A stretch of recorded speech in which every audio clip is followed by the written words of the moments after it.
Warning, this video is not sponsored or related to Wizard Comics or its affiliates. The views are of the cast and creators and do not reflect those of others. Furthermore, this video may or may not contain coarse language. You have been all equally warned. Hey guys, it's Will here again. We're on our specific videos now for our little playlist that we've been doing about how to prepare yourself and what is it like at events through the view of a store person or a organizer of sorts. Kind of my personal views and my personal advice to you guys about what to expect and what it's like. So if you made it this far, you've probably watched all the videos about the generics of just like common courtesies, what to expect, how an event will go, how to like report problems, do's and do nots, stuff like that.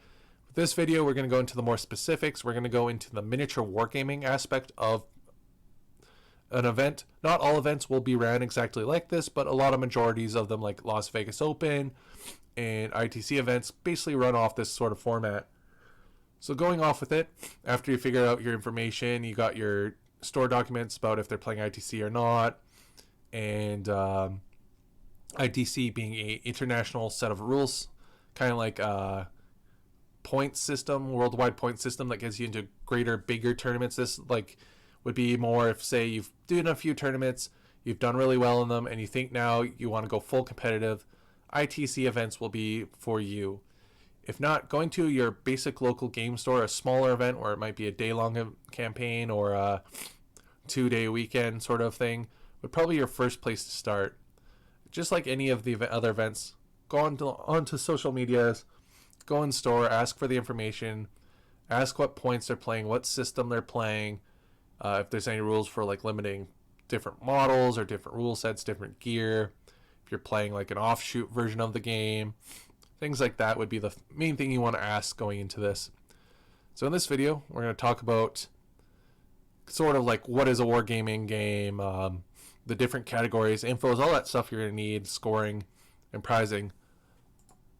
So going into that, we have an event coming up, so we're going to go off using that. Age of Sigmar. We have an Age of Sigmar tournament coming up on March 28th and 29th. And this will be kind of like our example, but the rules for this will apply to basically any miniature wargaming where you're playing with models that you build and paint yourself that have a rule set and a in-game currency system to balance out the units.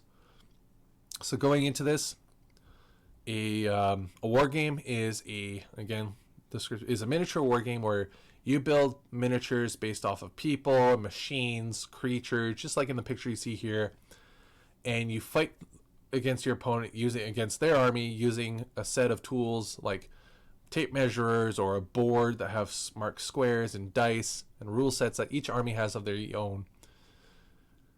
And you place with them on a table in a round or a game, and whoever has the better score, whatever the mission states, is the winner.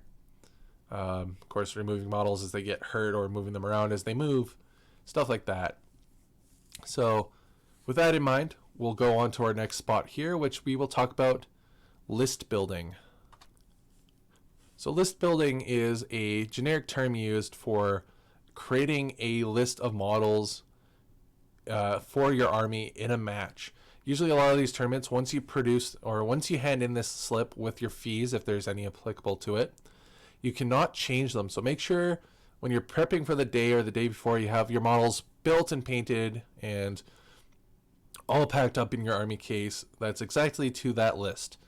Because if you have something that's off, or if a judge deems something wrong, it is their right to tell you to please remove the model either from the premise or from into your case. Because I know a lot of these games, the companies that sell, they have a lot of stuff with the locations or the game stores that say like they're not allowed certain things in the store, or they're not allowed to sell certain things, stuff like that. So if a person asks you to like move it from the store, that probably usually means there's something big there, and if they get caught with it, they can get in trouble. And just to cause anyone no harm, just listen to the judge. If they ask you to please remove it nicely, just remove it. But this is also another one why you should ask ahead of time, or if you drop off your list ahead of time with say a picture of the model, or if you're playing a Saturday there and be like, hey, so this model is blank. Even if you say it's like what a lot of people call China cast, so like a third-party printer, and you just say, hey, so this isn't official. A lot of these stores, unless they're very very strict, which you don't want to go to these stores if they do this, they won't take them away from you. They'll just warn you, be like, hey, so this company that we sell, this blank company says to not allow these in the store, or we'll get, like, we're not allowed to have these in the store because of a deal that we made with this company. So that's why they'll be like, so you're not, we won't care, you can play with it here, but if at the tournament you're not allowed to use it. So doing something like that is a great way to show that you're involved, you're actively checking your list and your rules and stuff, and it really helps a judge help a judge with this event go a long way and help their time dealing with these lists. Because I know a lot of these games, there's a lot of armies, a lot of rules. Not everyone's going to own all the books, especially if it's a small 1 or 2 person gig trying to run one of these events. They're not going to have all the rules. So having you walk through them, having your book there with you as you head in the list, showing like what your models are, is definitely going to make them feel really appreciated, and they're going to appreciate you. So filling out one of these lists, every game has their own unique version. A lot of games use what's called a point system. A point system will be appointed, appointed, will be usually given out during the information of what the tournament is. It's usually the first 1 or 2 things that it says after the date and what version of the game you're playing. So a lot of them might be like 1,500 points or whatever a even number is for that game, because every game is different in how they do points. Some do wounds, some do total number of units, others do this is just an army. It is what it is. There's no adding or subtracting, or if you add, it's called a different version of the game, so on and so forth. So making sure you know that and you stay within that. You can't go over. A lot of these places don't allow that, so you might have to remove things. And make sure what's on the paper is what you're playing with. Will get you basically brownie points and will not cause any troubles. And having a copy of the list, usually if you're not playing in an event where the list is physical or digital on the app for your opponents to see, keeping a copy or asking the judge to photocopy a copy if they keep the list, as for in case they get mad about rules, you can just show them the list. As a judge, what I do is when someone hands me in their list and I check it over with them and I approve the list is as they say, and I tell them straight away, like, so once I finalize this, there's no changing. If there's anything wrong, you'll get marks, because this is a competitive sort of scene. So we know going into this that we're going to be a little more stricter on the rules. We're not our casual drop-in days. So once I stamp it, or however you want to like mark it that you've checked it, I usually photocopy it and give them a photocopied version. That way, if their opponent asks for a list, they can show the list through paper in case someone's phone dies, which, on that note, make sure your phones are charged before you go to an event. I would highly suggest that. If not, we'll have I keep the paper. Even if they argue at that point, like they say they might add something, I have the original document either stored into a file or I have it scanned onto the computer that I can pull up and be like, yes, this thing is actually this, or hey, yeah, you did change it. This is going to get penalties to you because you're lying to your opponent. So that we're going to end that section here, and we're going to go on to the categorizing and scoring aspect of a Warhammer tournament. But before we can go into the prizing, we should probably talk about specifically what to expect at a Warhammer event. You guys probably saw this photo in the last video. We're going to use some of these videos doubled again just because they apply to basically everything related to this video series topic. So, what you should expect at a Warhammer event. So, you're going to basically see this on here is an actual Warhammer event, just like in the video. This is at Warhammer Fest in the UK. I believe it's UK or one of the Europe nations, where Warhammer holds a sort of Games Workshop holds a yearly sort of event where you can go and play, shop, meet some of the painters and the artists and writers, and just have a good old time. There's usually food and beer at some of their locations that you can have, things like that. So what you should expect at an event like this? Well, the first thing you should expect is a lot of players. There's going to be a lot of people that you may have not met before, different lists, games. Usually if a place is using an app, they might show the lists ahead of time. So once everyone's handed in their stuff at the appointed date that you have to drop your lists off, everyone will get to see what they have, so you can kind of mentally prepare and stuff like that. Or some events might have just open lists, so when someone drops off their list right away, it's visible, so you can kind of see what you're up against. Stuff like that. You should also expect there's going to be people walking around either with like very obvious markings on their shirts or shirts that says judge. These are going to be your guys who are running the event, and of course your tables with the terrain on it that are marked and things like that. Make sure you don't touch the terrain, because a lot of these places have it set up already for you, especially if they're running pre-made missions in a book like ITC does for you. So that's the first thing you're going to notice and expect when you get in here. Expect, again, a large area, tables ready for you to play on, and people looking to play and do their best against you. They're going to be bringing nothing held back. They're going to be going at you hard to try to win. This includes the different categories, which we'll go into. After that, you should expect probably some sort of megaphone or like a microphone, or even like a judge calls for your guys' attention. They're going to basically say who they are, where you're at. They'll thank you for coming.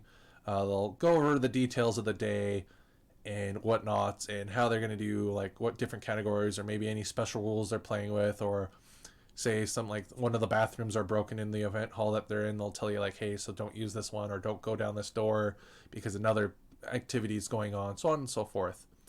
So that's basically what you should expect at an event. Expect there's going to be a lot more people who know their rules, especially in a game like this where Warhammer, there's a lot of complex stuff that can happen, or you just might forget because you're playing casual. That's why you have the judge. Just make sure you and your opponent agree with something. If it gets into too big of an argument, just agree with them or call the judge, roll off. You're there to have fun in a long event. That's going to get a lot of people's blood pumping because of that competitive nature, which a good reason why a lot of us play the game size of these miniature games is because we're there for the challenge and the victories. So that we're going to move into the different categories of the events. So the big one for anyone, seeing as this is a miniature gaming game, is best painted. A lot of events will have these. What best painted is usually defined in the documents that you'll receive from the store, or be told verbally by mouth at the event what it is, because each place will have a different scoring, which we went over in one of the last videos, scoring sheets and what they look like.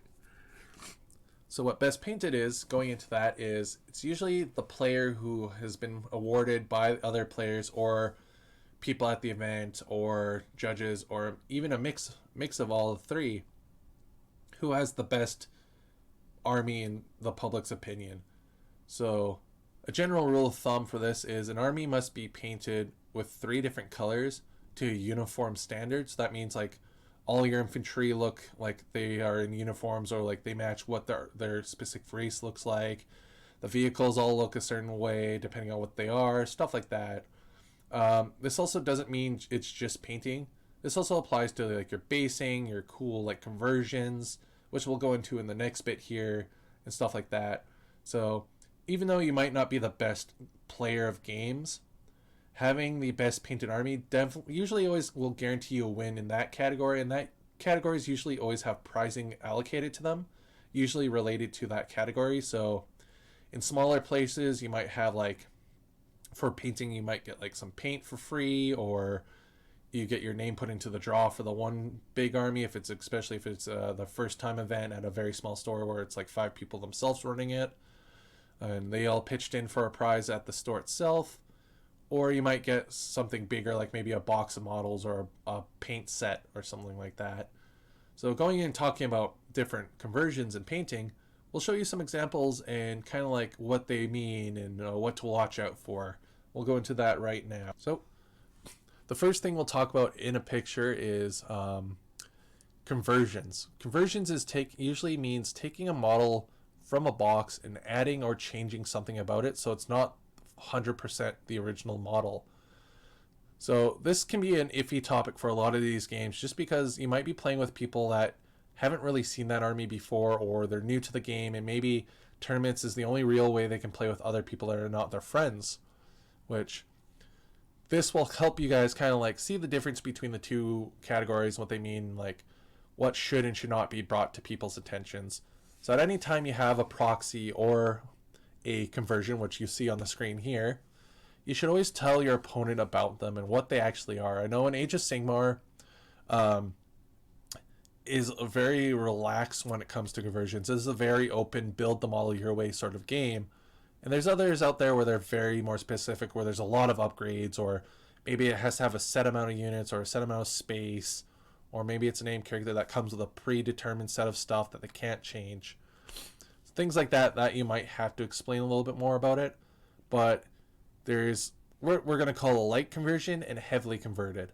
So the picture that we see here is what I would call a light conversion. This is Call from the Khorne army, from the Blades of Khorne for Age of Sigmar.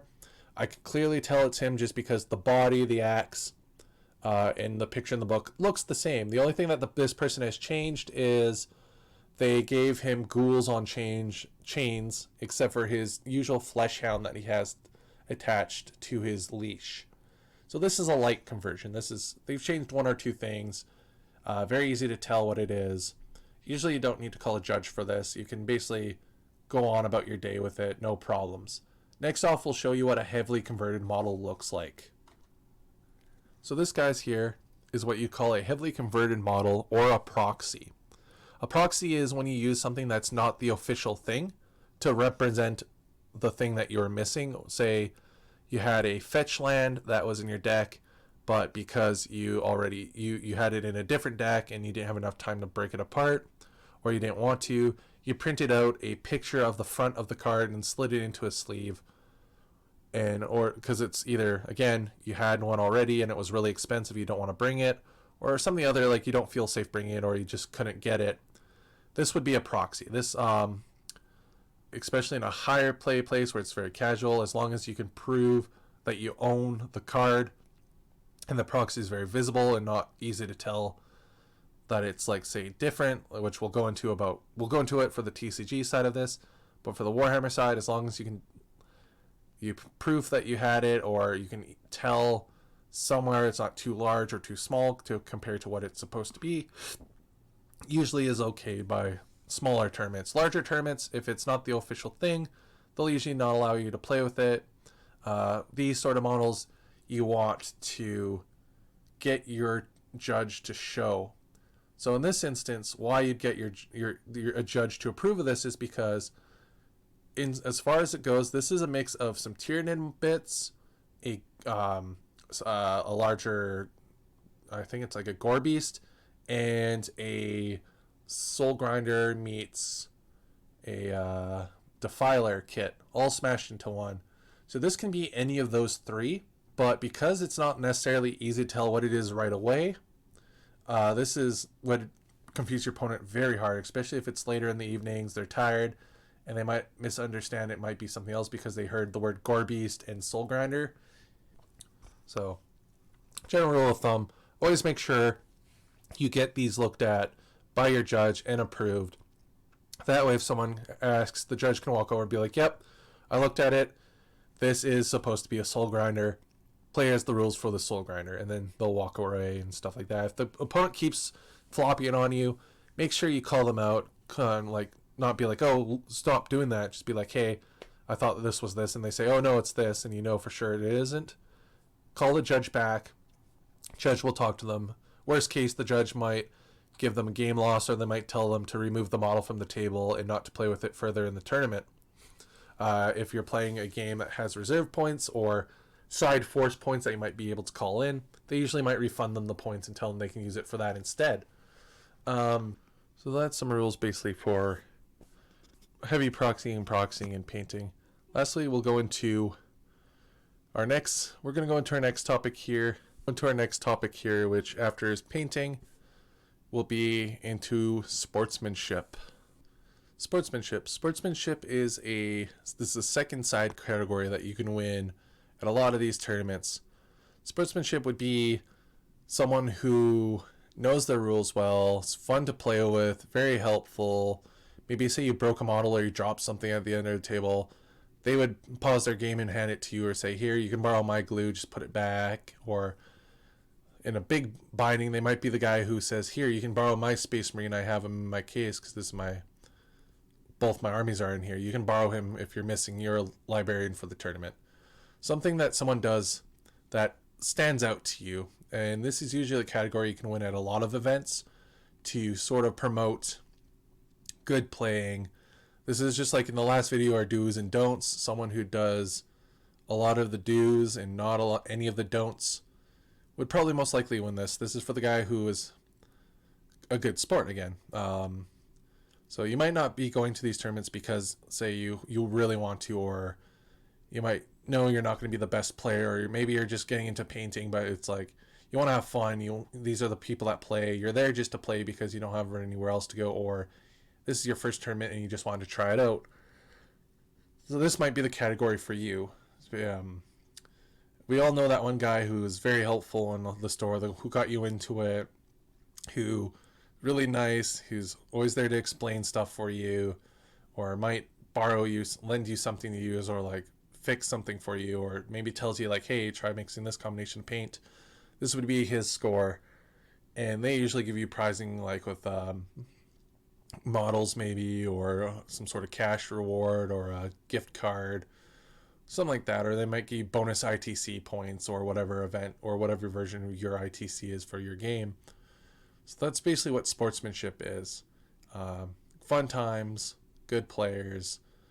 And lastly, we'll go into a third one, which is best scoring. Okay. So our last category, which is the big one, the reason why you're going, is best score or best games played. So this is basically as it sounds.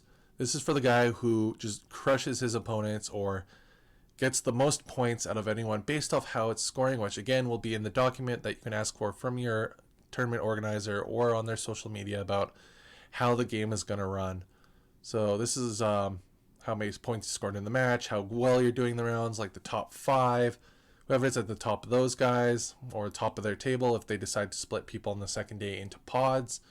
So like your lower end tables, your higher end tables, like your best players go there, and then you might have a mini round for the people that are kind of in the bottom, so that way you can get 2 winners. So that's what this is, and again, this is why it's really important to make sure you and your opponent record their scores and make sure everything is right and that you sign it, because this will be affected by it.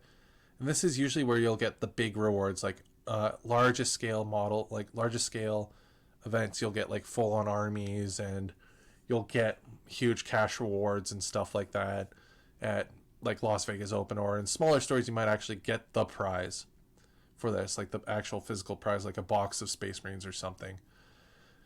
And so that's the third and final one. That's definitely the more bigger one. And in a lot of places there's usually a grand prize, which is based off the person who has the first in one category and like second or first in another one. So if you get like top in 1 or 2 categories, you'll win the grand prize, which in a large one, like a medium-sized one, could be an army that's fully painted and stuff. I know for our store, it's whoever, there's a grand prize for every event based off what version you're playing, which we tell you in the documents. And the person who wins top in 2 categories, even if there's tied for first, they get the grand prize. If not, they just get whatever they got first in for that category, and the grand prize waits until the next tournament. And again, you can find out how scoring works for that specific place you're playing in their document. So we'll end this going into the tools and like kind of like last words, ending it here and stuff like that. So ending it, again, make sure you're prepared, make sure your stuff's painted, you got your stuff ready to go, you're being a fun friend and opponent to play against, you're studied your rules a bit, and all that stuff, and you're playing at your best you can, but not being too aggressive about it. Make sure you get your stuff checked by the judge, you're knowing your names, make sure your phone's charged up enough so you can see who you're playing against, or bring an extra battery just in case, or portable charging battery, and how to basically hand in your scoring and all that stuff, and just having a good time and all that. Make sure you have your tape measures, your books, your dice. For that, this has been the end of the sort of my view, sort of off the cuff, sort of preparing for tournaments and large events. Thank you guys for watching this series. If you're not playing Warhammer and you're trying to like just watch them through order, the next video is going to be about TCGs. But besides that, this is the end of the series. Thank you guys for listening to my mad ramblings. And I know there's a lot more better videos out there. I'll post a link to another video series which has been really good for how to, with more better visuals and stuff, they'll tell you how to get ready for most events, even though it's Age of Sigmar based. Because again, we are going into a Sigmar tournament next month. It is basically applied to almost any gaming sort of event. So with that, we'll see you guys in the next videos.